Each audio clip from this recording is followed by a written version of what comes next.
साथियों, स्वागत है एक बार फिर से आप सभी का सलोनी टेस्ट में। साथियों, अमेरिका से ठुकराए भारतीय पेशेवरों को चीन का न्योता।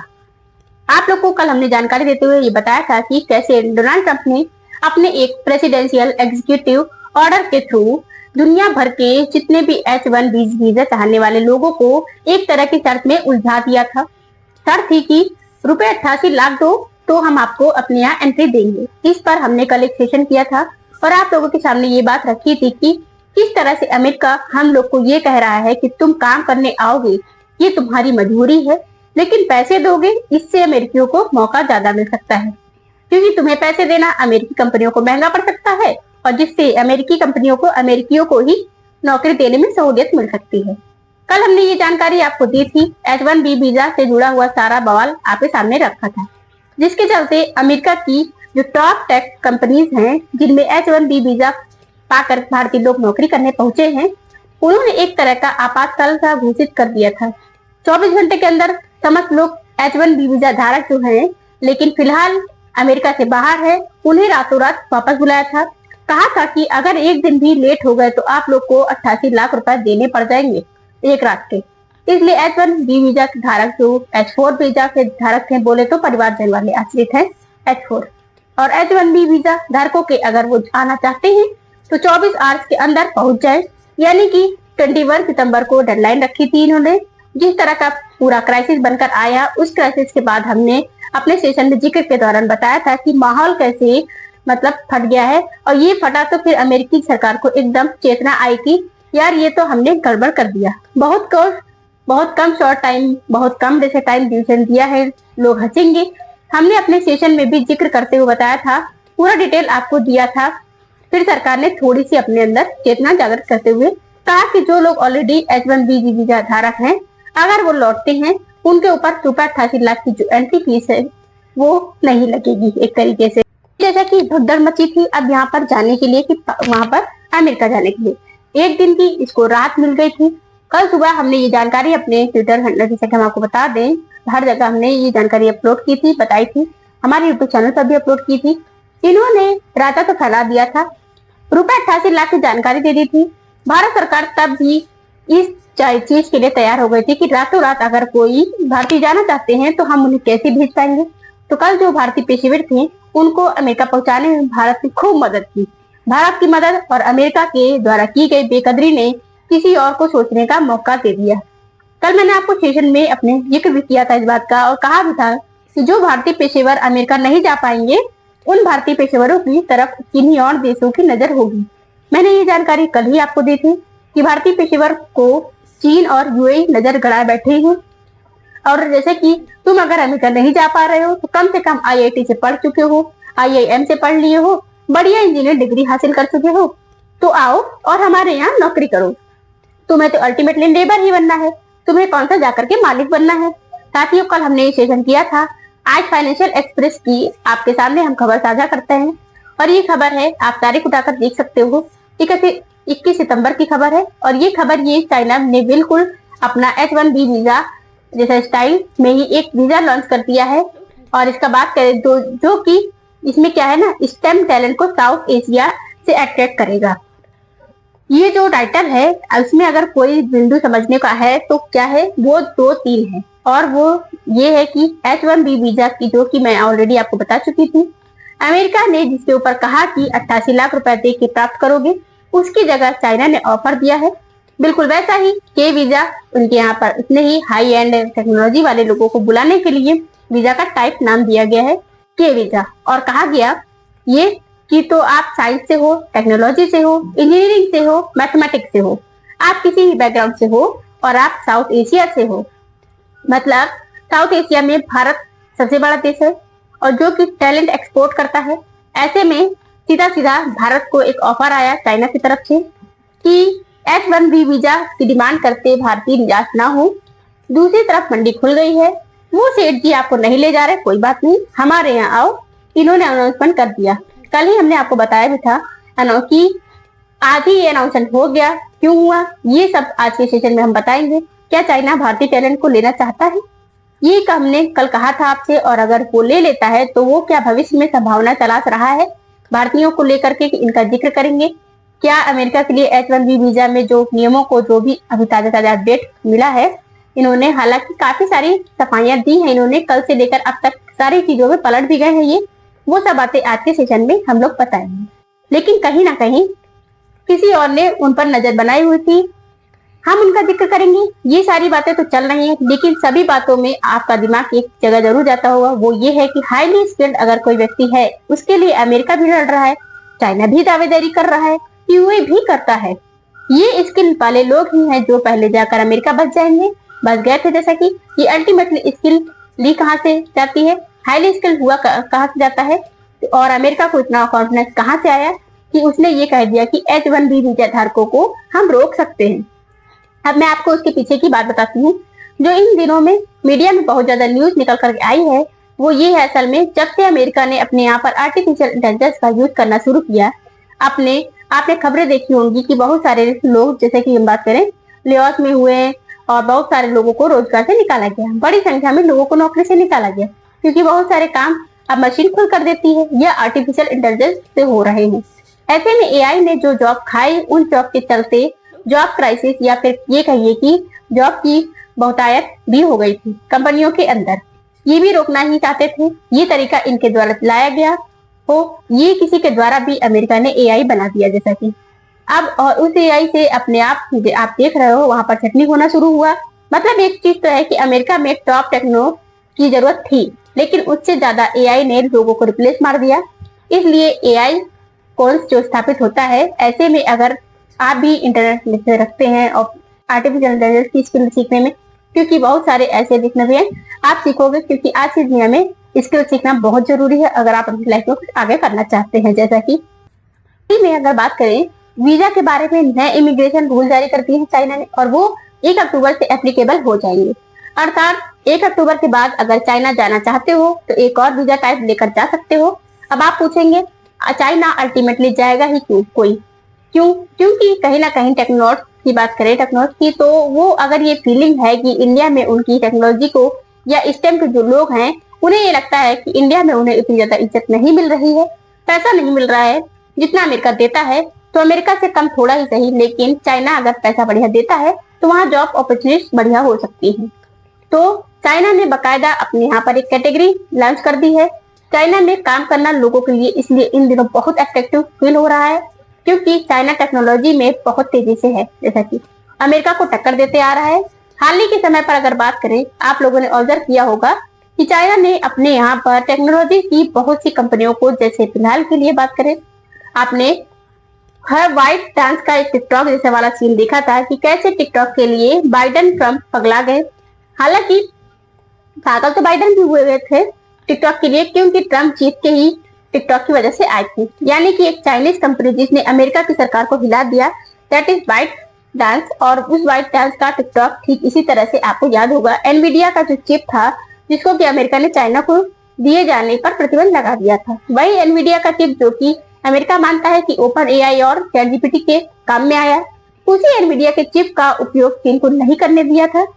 चाइना ने खुद के चिप बनाए और खुद का डीपसीक नाम से एक अपना एआई बना दिया, जिसने क्या किया, ओपन एआई और एनवीडिया को बहुत नुकसान पहुंचाया। अर्थात टेक्नोलॉजी के मामले में चाइना लगातार अमेरिका को टक्कर देता जा रहा है। ऐसे में जो टेक्नोलॉजी प्रेमी लोग हैं, जैसे कि जो लोग जो टेक के अंदर काम करना चाहते हैं, जिन्हें अमेरिका जाने का ड्रीम जरूर था, वहां की सिलिकॉन वैली में काम करने का मन जरूर था, लेकिन जिस तरह से अमेरिका ने अपनी तरह की रणनीति चली उससे उनको नुकसान तो फील हुआ। लेकिन अब वो अपने लिए दूसरा अगर विकल्प देखते हैं तो चीन खुद को एज ए विकल्प उनके सामने रख रहा है, इसलिए अपनी वीजा कैटेगरी में एक नई कैटेगरी के वीजा अनाउंस करता है, जिसमें ऑलरेडी 12 प्रकार के वीजा तो चाइना देता ही है, ये 13वां प्रकार का टाइप का वीजा इसने लॉन्च किया है। वो चाइना ने किया है, चाइना के द्वारा ऑफर किया गया है। ऑलरेडी इसके पास जो 12 टाइप वीजा है वो work, study, business, family, reason, इनके लिए यूज में लिए जाते हैं। लेकिन फिलहाल जो नया टाइप का इन्होंने लॉन्च किया है के वीजा टाइप, वो साइंस, टेक्नोलॉजी, इंजीनियरिंग और मैथमेटिक्स के छात्रों को अपने पास अट्रैक्ट करने के लिए लिया गया है। ये वीजा टाइप का जो मतलब आप टाइप जो है ना, ये क्या है, आज की इस तरह की बात हम समझते हैं। इससे पहले भी कोई ऐसे वीजा रहे हैं क्या? देखिए, चाइना में अगर बात करें, वर्क करने के 2 प्रमुख वीजा होते हैं, एक जेड वीजा होता है और एक आर वीजा होता है। आर वीजा को सबसे उन्नत किस्म का माना जाता है, जिसमें वो ये माना जाता है कि चीन को जिन टेक्नोक्रेट्स की जरूरत है, यानी कि जिनकी टेक्नोलॉजी जिन्हें आती है, उनकी जरूरत है, उन्हें आर वीजा कैटेगरी के तहत चाइना ने इन्वाइट किया जाता है। चाइना इसी टाइप की कैटेगरी के जेट, तो मतलब जैसे इनके यहाँ पर किसी गारंटर की बात करें वजह से एंट्री कराता है, और आर जो है वो एनी टाइम आपको आने जाने की परमिशन देता है। तो बस इसी जेड और आर में, आर कैटेगरी में जो मिलता हुआ ये अपना वीजा है, के टाइप का वीजा लेकर आ रहे हैं, जो कि कई मायने में H1B वीजा से ज्यादा अच्छा होगा, क्योंकि उसकी फीस कम होगी, टेक के लिए ज्यादा पैसे देना तनख्वाह देगा, लोगों को जॉब अपॉर्चुनिटी देगा, और चाइना में वर्क करने का एनवायरनमेंट कुल मिलाकर के एक बात तो सही साबित होती है कि भारतीय टैलेंट पर भारत के अलावा सबकी नजर है। फिर चाहे अमेरिका हो, फिर चाहे चाइना हो, या दुबई हो, या जापान। अब इसी बीच में हम बात करें, एक बड़ा सवाल ये बनता है कि अल्टीमेटली चाइना खुद को देखता कहाँ है। तो भारत, हम आपको बता दें, आपने भारत के बारे में प्रधानमंत्री मोदी का एक बयान सुना होगा कि 2047 तक हम डेवलप कंट्री बन जाएंगे। चाइना ने अपने लिए ये टाइम सड़क के पहले ही 2035 रखा हुआ है कि हम 2035 तक ही डेवलप इकोनॉमी बन जाएंगे। तो ये जो डेवलप इकोनॉमी है, इसको बनने में टेक्नोलॉजी का बहुत बड़ा योगदान है। आप सभी ये बहुत अच्छे से जानते होंगे कि आप जैसे कि आज जैसे मैं बता दूं, कमेंट बॉक्स अगर आप देखते होंगे, ज्यादातर लोगों को यही लगता है कि अपना सोशल मीडिया प्लेटफॉर्म होना चाहिए भारत का, खुद का, क्योंकि आपको ये फील होने लगा है कहीं ना कहीं हमारे नैरेटिव को कोई दूसरा देश कंट्रोल करता है। लेकिन हम अपने देश में भी सोशल मीडिया अगर ले आए तो फिर वो राजनीति की बलि चढ़ जाएगा। एक दल दूसरे दल पर हमेशा आरोप लगाता रहता है, वो सोशल मीडिया इलेक्शन कमीशन बन जाएगा। इसलिए शायद हमारे देश में तो बंदरों की लड़ाइयां या बिल्लियों की लड़ाई में बंदर ही फायदे उठाएंगे। एनीवे, फिलहाल के लिए चाइना ने अपने देश में खुद का सोशल मीडिया बनाकर अमेरिका की पूरी तरह से अमेरिका को बाहर कर रखा है। फेसबुक, मेटा, ये कुछ भी अमेरिका चाइना के अंदर नहीं चलने देता है, लेकिन चाइना अपने अंदर अमेरिका के कोई भी ऐप चलाने नहीं देता है। अपना सोशल मीडिया प्लेटफॉर्म चलाता है चाइना। ऐसे में चाइना धीरे धीरे अमेरिका का, जैसे की बात करें, सारा विकल्प अपने यहाँ पर प्रस्तुत करता है, चला जा रहा है। सुपर पावर बनने के लिए आवश्यकता है बेहतरीन टेक्नोलॉजी जानने वाले लोगों की, जिनकी पूरी तरह फैक्ट्री बना हुआ है भारत। क्योंकि भारत तो कहता ही है ये कि हम तो लेबर एक्सपोर्टर है जी, हमारे यहाँ से आप लोगों को एक्सपोर्ट किया जाता है, तो लोगों को एक्सपोर्ट किया जाता है, तो हमारे टेक्नोलॉजी को उपलब्ध है। जैसे कि हमारे यहाँ चाइना उन्हें मंगाने के लिए तैयार बैठा है। चाइना ने अपनी तरफ से 2035 का गोल सेट कर रखा है, जैसा कि, और मैं डेवलप्ड इकोनॉमी 2035 तक बनूंगा, चाइना ने ऐसा कहा है।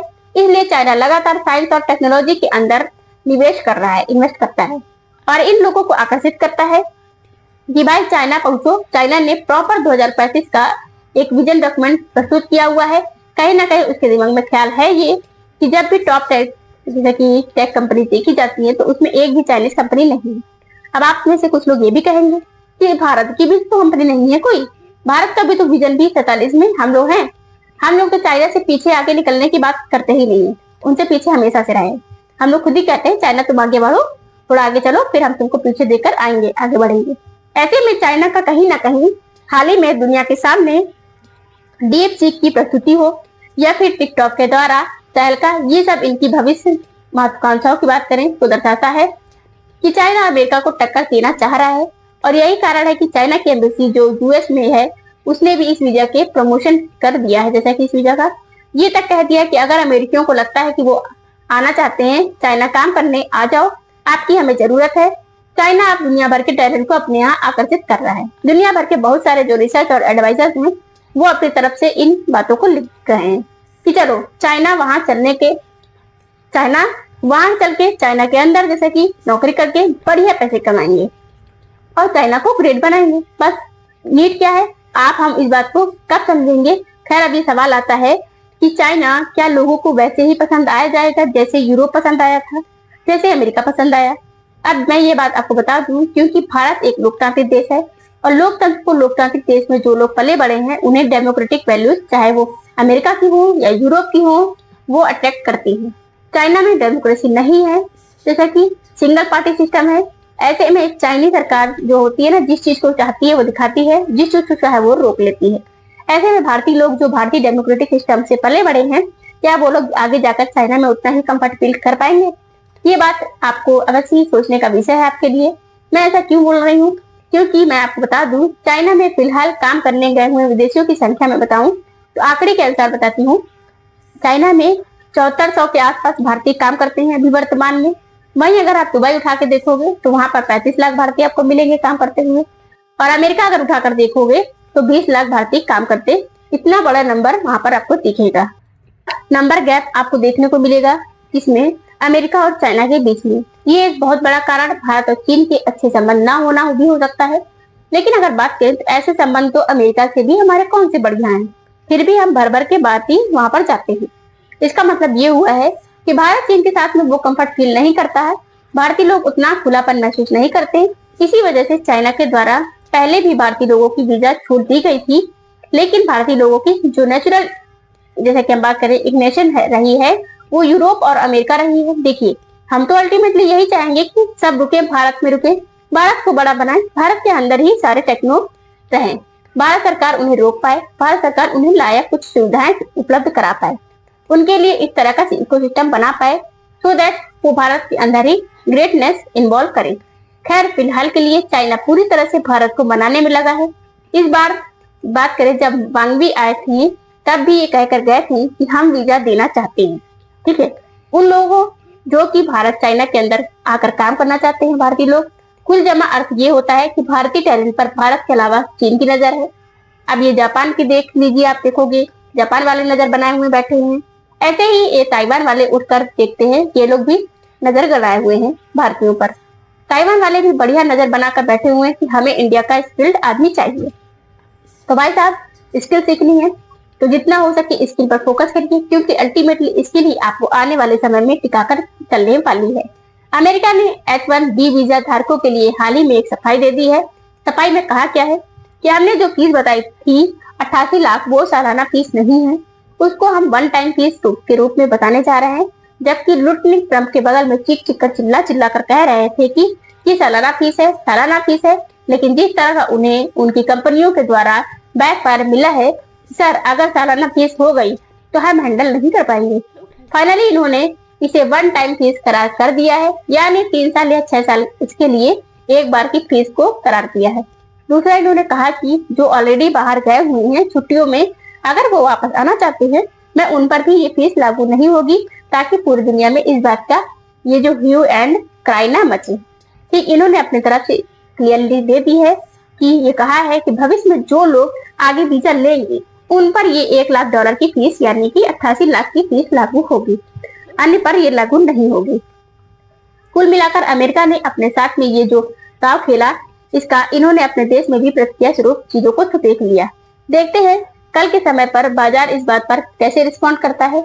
लेकिन हाँ, जैसा भी है, कुल मिलाकर के पाथ टैलेंट की होती है यहाँ पर बात, और स्किल लेबर की हो रही है। ऐसे में अगर आप भी चाहते हैं स्किल से अपग्रेड होना, आपको वीडियो कैसी लगी है? अगर वीडियो पसंद आई है, अगर आपको टॉपिक जो है पसंद आया है, तो आप अपनी राय कमेंट बॉक्स में कमेंट जरूर बताइएगा।